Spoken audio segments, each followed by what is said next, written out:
Myself Deepak Zakar, Faculty of Geography at Shastri school Fatehpur. हम पढ़ रहे थे कार्यपालिका। क्या पढ़ रहे थे? कार्यपालिका।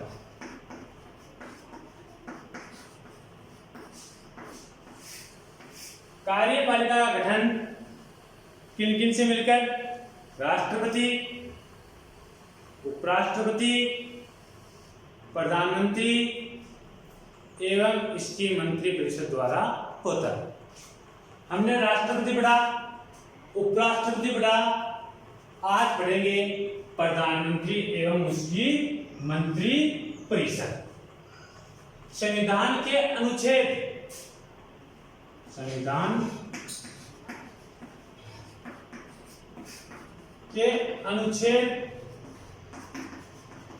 74 के अनुसार भारत का एक प्रधानमंत्री, यानी कि प्रधानमंत्री पद की व्यवस्था की गई। अनुच्छेद 74 के अनुसार कौन होगा? भारत का एक प्रधानमंत्री।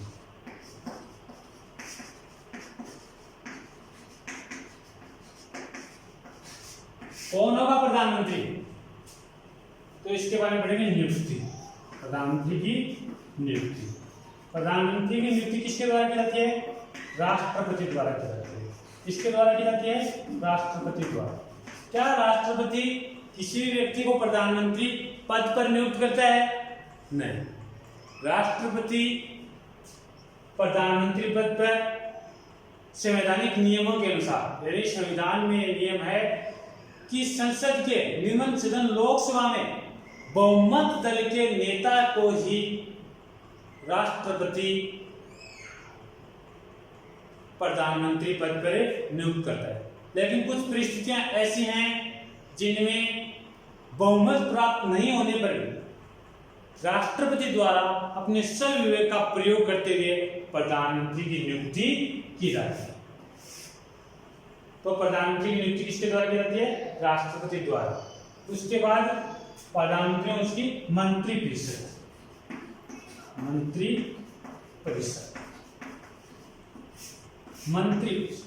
संविधान के अनुच्छेद 74 में ये बात कही गई है कि भारत की समस्त कार्यपालिका शक्ति किसमें निहित होगी? राष्ट्रपति में निहित होगी। लेकिन उनका संचालन, उनको सलाह एवं परामर्श देने के लिए क्या होगी? कि मंत्रिपरिषद होगी। क्या होगी? मंत्रिपरिषद होगी। अनुच्छेद 74 के अनुसार राष्ट्रपति को सलाह एवं परामर्श देने के लिए एक मंत्रिपरिषद होती है। हम देखते हैं कि कार्यपालिका की पढ़ते हैं ना कि कार्यपालिका की समस्त शक्तियां किसमें निहित है? राष्ट्रपति में निहित है। कार्यपालिका की समस्त शक्तियां क्या पढ़ते हैं? किसमें निहित है? राष्ट्रपति में निहित है। लेकिन संसदात्मक शासन प्रणाली होने के कारण, कौन सी शासन प्रणाली होने के?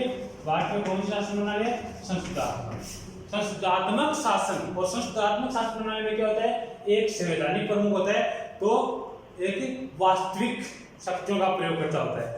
और भारत में कौन सी शासन प्रणाली है? संसदात्मक शासन प्रणाली होने के कारण राष्ट्रपति नाम मात्र का संवैधानिक प्रमुख होता है। उसकी समस्त शक्तियों, यानी कि कार्यपालिका की, संघीय कार्यपालिका की समस्त शक्तियों का वास्तविक प्रयोग प्रधानमंत्री एवं उसकी मंत्रिपरिषद द्वारा किया जाता है। ये बात थी मंत्रिपरिषद। अब बात करते हैं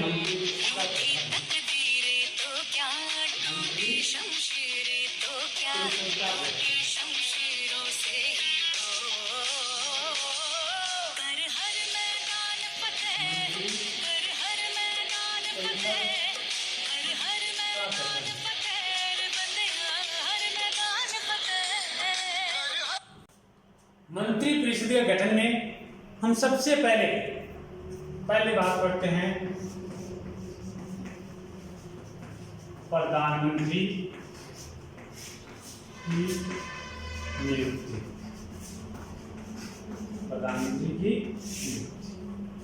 प्रधानमंत्री की नियुक्ति किसके द्वारा की जाती है? राष्ट्रपति। किसके द्वारा की जाती है? राष्ट्रपति द्वारा। संविधान के अनुच्छेद 75 के अनुसार प्रधानमंत्री की नियुक्ति किसके द्वारा की जाएगी? राष्ट्रपति द्वारा की जाएगी। एवं अन्य मंत्रियों की नियुक्ति भी प्रधानमंत्री के परामर्श पर, अन्य मंत्रियों की नियुक्ति भी प्रधानमंत्री के परामर्श पर किसके द्वारा की जाएगी? राष्ट्रपति द्वारा की जाएगी। अन्य मंत्रियों की नियुक्ति भी किसके द्वारा की जाएगी? अन्य मंत्रियों की नियुक्ति कौन करेगा? राष्ट्रपति करेगा। लेकिन किसके परामर्श पर करेगा? प्रधानमंत्री के परामर्श पर करेगा। तो ये तो थी प्रधानमंत्री की नियुक्ति। गठन में दूसरी चीज आती है मंत्रियों का चयन प्रधानमंत्री द्वारा। प्रधानमंत्री द्वारा मंत्रियों का चयन। तो प्रधानमंत्री द्वारा मंत्रियों का चयन हमने पढ़े थे। अन्य मंत्रियों की नियुक्ति, संविधान में यह उपबंध है कि मंत्रियों की नियुक्ति किसके द्वारा की जाती है? राष्ट्रपति द्वारा की जाती है। लेकिन यह भी कहा गया है किसके परामर्श पर? प्रधानमंत्री के परामर्श पर कहा गया है। लेकिन व्यवहार में देखें तो समझ शक्तियां, मंत्रियों के चयन से संबंधित समझ शक्तियां किसके पास होती हैं? प्रधानमंत्री के पास। प्रधानमंत्री जो सूची मंत्रियों की बनाकर राष्ट्रपति के पास भेजता है, व्यवहार में राष्ट्रपति उन पर हस्ताक्षर करने के लिए क्या होता है? बाध्य होता है। मंत्रियों के चयन के बाद मंत्रियों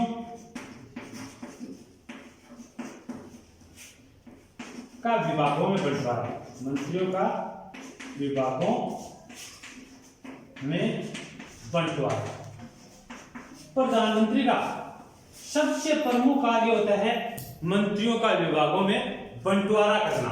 मंत्रियों का चयन तो कर लिया जाता है, लेकिन अब किस मंत्री को कौन सा विभाग दिया जाए, इस संबंध में भारत के प्रधानमंत्री को पूर्ण संवैधानिक अधिकार है कि वह अपनी इच्छा अनुसार मंत्रियों को विभाग आवंटित कर सकता है। लेकिन व्यवहार में देखें तो यह काम बहुत ही मुश्किल है, क्योंकि संपूर्ण शासन व्यवस्था को एक इकाई के रूप में संचालित करने के लिए ये देखना पड़ता है कि किस व्यक्ति को, किस विभाग को, किस विभाग ने किसको वित्त विभाग दिया जाए, किसको रक्षा विभाग दिया जाए, किसको गृह विभाग दिया जाए, किसको शिक्षा विभाग दिया जाए, किसको चिकित्सा विभाग दिया जाए। ये सारे कार्य किसके द्वारा किए जाते हैं? प्रधानमंत्री द्वारा किए जाते हैं, यानी प्रधानमंत्री का ये काम होता है।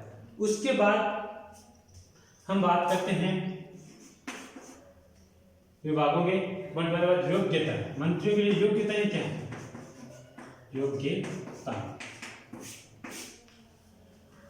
योग्यताएं मंत्रियों के लिए योग्यताएं हैं कि वह संसद के किसी भी सदन के सदस्य होने आवश्यक है। संसद के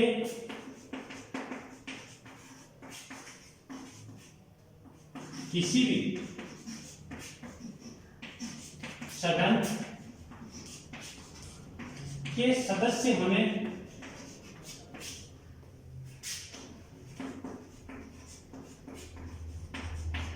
आवश्यक है। संसद के किसी भी सदन के सदस्य होने आवश्यक है। और अगर वह संसद के सदन के सदस्य नहीं है, प्रधानमंत्री सहित सभी मंत्रियों पर लागू होता है, प्रधानमंत्री सहित अगर कोई भी मंत्री संसद का सदस्य नहीं है और वह मंत्री पद या प्रधानमंत्री पद ग्रहण कर लेता है, तो कितने दिनों के भीतर? 6 माह के भीतर 6 माह के भीतर संसद के किसी भी एक सदन की स्वीकृति लेनी आवश्यक होती है। तो ये थी योग्यताएं। योग्यता के बाद हम बात करते हैं कार्य का।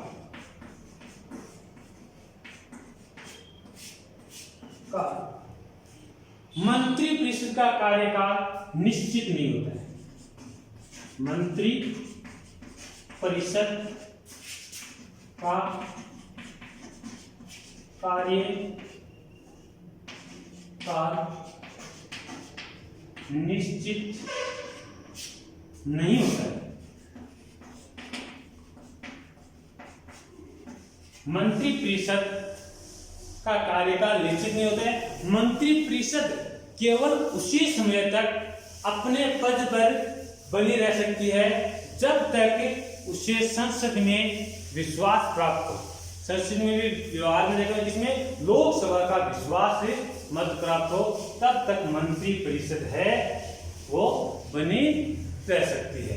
सामान्यतः मंत्रिपरिषद का कार्यकाल अधिकतम 5 वर्ष का होता है, लेकिन इससे पहले भी अगर लोकसभा में विश्वास मत नहीं है तो मंत्रिपरिषद भंग हो सकती है, भंग की जा सकती है। कार्यकाल के बाद शपथ क्या है? शपथ। प्रधानमंत्री और उसकी मंत्रिपरिषद, प्रधानमंत्री एवं उसकी पूरी मंत्रिपरिषद में पूरे मंत्री अन्य मंत्री सभी 2 प्रकार की शपथ लेते हैं। एक पद की, पहली पद की, दूसरी गोपनीयता। दूसरी किसकी? गोपनीयता। तो किसके समक्ष लेते हैं शपथ? राष्ट्रपति। राष्ट्रपति के समक्ष पद व गोपनीयता की शपथ प्रधानमंत्री एवं सभी मंत्रियों द्वारा ली जाती है। उसके बाद वेतन। कौन जाती है? वेतन। आपके प्रधानमंत्री, कैबिनेट मंत्री, राज्य मंत्री, उप मंत्री सभी मंत्रियों को निश्चित मासिक वेतन तथा मासिक भत्ता व अन्य सुविधाएं, निःशुल्क वाहन एवं निःशुल्क निवास स्थान जैसी सुविधाएं प्रदान की जाती है। वेतन में डाला जाएगा आपको मासिक वेतन व मासिक भत्ता, जो समय समय पर किसके द्वारा निर्धारित किया जाता है? मासिक वेतन और मासिक भत्ता संसद द्वारा। किसके द्वारा निर्धारित किया जाता है? संसद द्वारा वो दिया जाता है। उनके अलावा निःशुल्क निवास स्थान, निःशुल्क वाहन भी प्रधानमंत्री एवं मंत्रियों को दिए जाते हैं। तो ये था आपका वेतन। इसके बाद मंत्रियों की श्रेणी गठन में क्या आता है? मंत्रियों की श्रेणियां। मंत्रियों की श्रेणियों को कितने भागों में बांटा गया है? 3 भागों में बांटा गया है। कितने भागों में? 3 भागों में। कौन कौन से हैं? कैबिनेट स्तर के मंत्री, राज्य स्तर के मंत्री, उप मंत्री। आज हम बात करेंगे मंत्रियों की श्रेणियों के बारे में, थोड़ी विस्तृत चर्चा करेंगे कि तो आपके सामने एक समस्या होती है कि मंत्रिपरिषद और मंत्रिमंडल में क्या अंतर होता है। श्रेणियों के अंदर पढ़ेंगे कि मंत्रिपरिषद और मंत्रिमंडल में क्या अंतर होता है। मंत्रिपरिषद व मंत्रिमंडल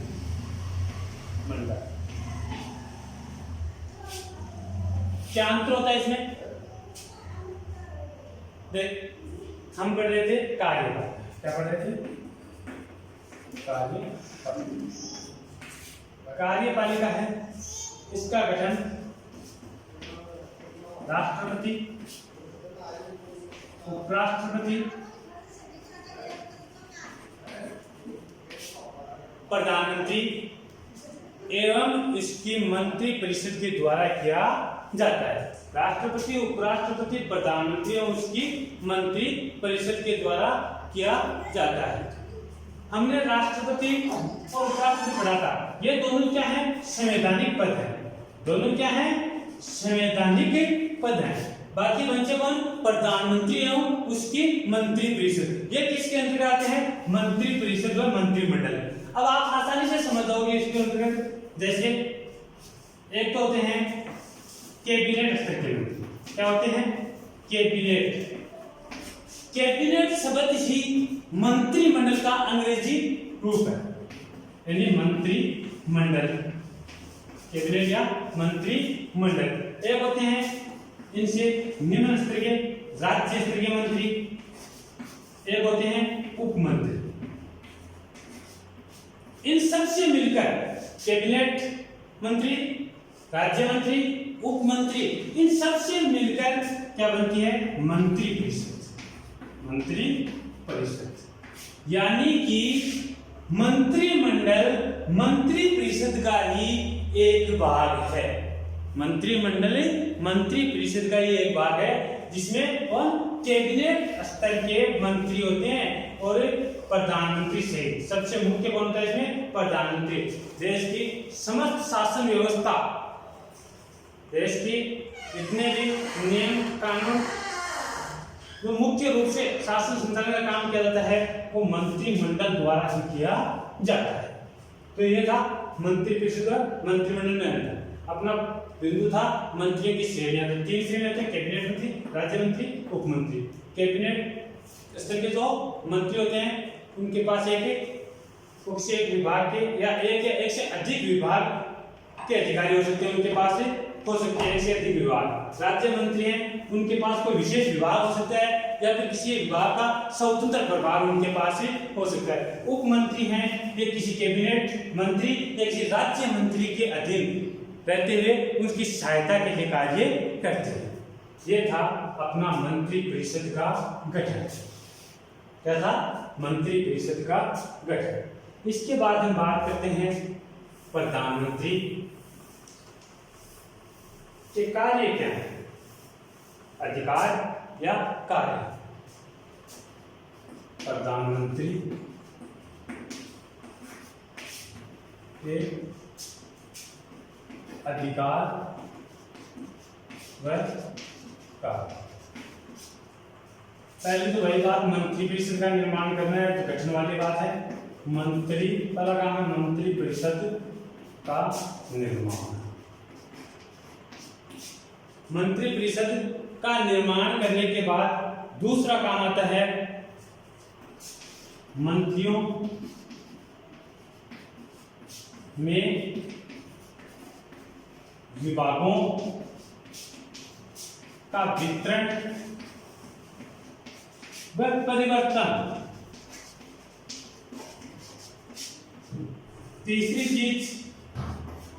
तीसरी जो शक्ति है वह है मंत्री परिषद का कार्य संचालन। तीसरा कार्य मंत्री परिषद का कार्य संचालन। चौथी बात है शासन के विभिन्न विभागों में समन्वय। शासन के विभिन्न विभागों में समन्वय। पांचवी चीज है लोकसभा का नेता। छठी चीज है राष्ट्रपति तथा मंत्रिमंडल। राष्ट्रपति तथा मंत्रिमंडल के बीच संबंध स्थापित करता है, के बीच संबंध स्थापित करता। नेक्स्ट चीज जो नंबर 7 पर है वो है विभिन्न पदों पर नियुक्ति के लिए परामर्श देना। ये 7 शक्तियां हैं। सबसे पहला काम क्या होता है? मंत्री परिषद का निर्माण करना। प्रधानमंत्री अपने पद की शपथ लेते ही सबसे पहला काम करता है मंत्री संवैधानिक नियमों के अंदर रहते हुए मंत्री परिषद का निर्माण करना। संवैधानिक नियमों के अंतर्गत का मतलब है ये नहीं कि प्रधानमंत्री अपनी इच्छा अनुसार कितने भी मंत्री नहीं, केवल प्रधानमंत्री जो लोकसभा की सदस्य संख्या है उसका मात्र 15% व्यक्तियों को मंत्री पद के लिए नियुक्त कर सकता है। यानी मंत्री परिषद के सदस्य कितने हो सकते हैं? लोकसभा के 15%। यदि वर्तमान में लोकसभा की सदस्य संख्या कितनी है? 543 है, तो 543 के 15% होते हैं 81 सदस्य। 81 से अधिक मंत्री नहीं हो सकते। इस 81 में आपके सभी मंत्री आ जाएंगे, कैबिनेट स्तर के, राज्य स्तर के, उप मंत्री से भी आ जाएंगे। उसके बाद मंत्रियों का निर्माण करने के बाद, मंत्री परिषद का निर्माण करने के बाद मंत्रियों में विभागों का वितरण व परिवर्तन कि किस मंत्री को कौन सा विभाग दिया जाए। शिक्षा विभाग किसे दिया जाए, चिकित्सा विभाग किसे दिया जाए, स्वास्थ्य विभाग किसे दिया जाए, वित्त विभाग किसे दिया जाए, रक्षा विभाग किसे दिया जाए, गृह विभाग किसे दिया जाए। इनका क्या किया जाता है? वितरण किया जाता है, बंटवारा किया जाता है। वह परिवर्तन, एक बात जानना ना, परिवर्तन ये नहीं कि प्रधानमंत्री द्वारा किसी व्यक्ति को एक बार कोई विभाग दे दिया जाता है, जैसे वित्त, रक्षा, तो वह 5 साल तक या अपने पूरे कार्यकाल उस विभाग पर काम करेगा नहीं। प्रधानमंत्री उसे बीच में परिवर्तित भी कर सकता है। मंत्री परिषद का कार्य संचालन, तो मंत्री परिषद का कार्य संचालन भी किसके द्वारा किया जाता है? प्रधानमंत्री द्वारा। यानी कि लोकसभा, राज्यसभा, मंत्रिमंडल, आप कह सकते हैं मंत्रिमंडल की बैठकों का सभापतित्व कौन करता है? मंत्रिमंडल की बैठकों का सभापतित्व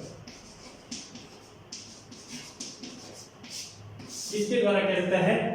प्रधानमंत्री द्वारा किया जाता है। और मंत्री परिषद की बैठक में उन्हीं विषयों पर विचार किया जाता है जो प्रधानमंत्री कार्यसूची, प्रधानमंत्री द्वारा कार्यसूची या एजेंडा बोल सकते हो आपसे। इस एजेंडा या कार्यसूची में जो विषय रखे जाते हैं उन्हीं विषयों पर विचार विमर्श किया जाता है। उसके बाद शासन के विभिन्न विभागों में समन्वय स्थापित करना।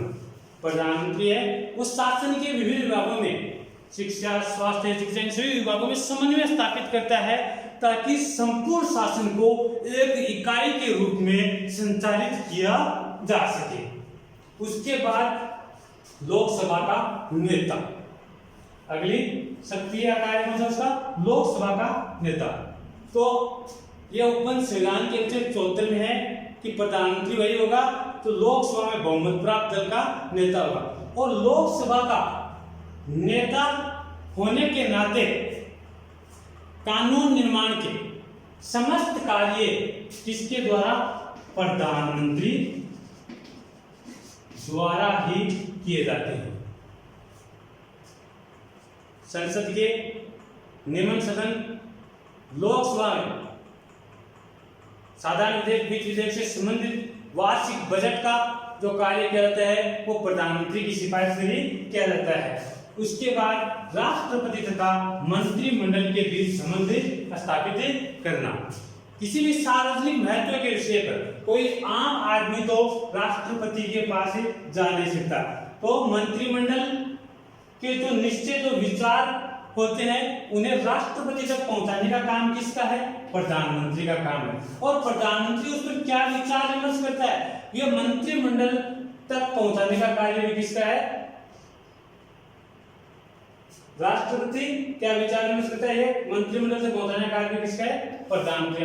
यानी राष्ट्रपति और मंत्रिमंडल दोनों के बीच एक सेतु का, एक कड़ी का कार्य प्रधानमंत्री द्वारा किया जाता है। उसके बाद विभिन्न पदों पर नियुक्ति के लिए परामर्श देना। हमने पढ़ा था राष्ट्रपति द्वारा नियुक्ति में कि प्रधानमंत्री की नियुक्ति तो करता ही करता है, अन्य मंत्रियों की नियुक्ति भी करता है, महालेखा परीक्षक की नियुक्ति करता है, राज्यपाल की नियुक्ति करता है, सर्वोच्च न्यायालय के न्यायाधीश, उच्च न्यायालय के न्यायाधीशों की नियुक्ति करता है, विदेशों में राजदूतों की नियुक्ति करता है। संवैधानिक दृष्टि से इनकी नियुक्ति राष्ट्रपति द्वारा की जाती है, लेकिन इनकी नियुक्ति के लिए किससे परामर्श लिया जाता है? प्रधानमंत्री से। किससे परामर्श लिया जाता है? प्रधानमंत्री से। तो यह था अपना प्रधानमंत्री एवं उसकी मंत्री परिषद।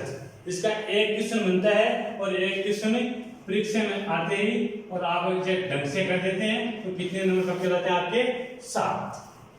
धन्यवाद।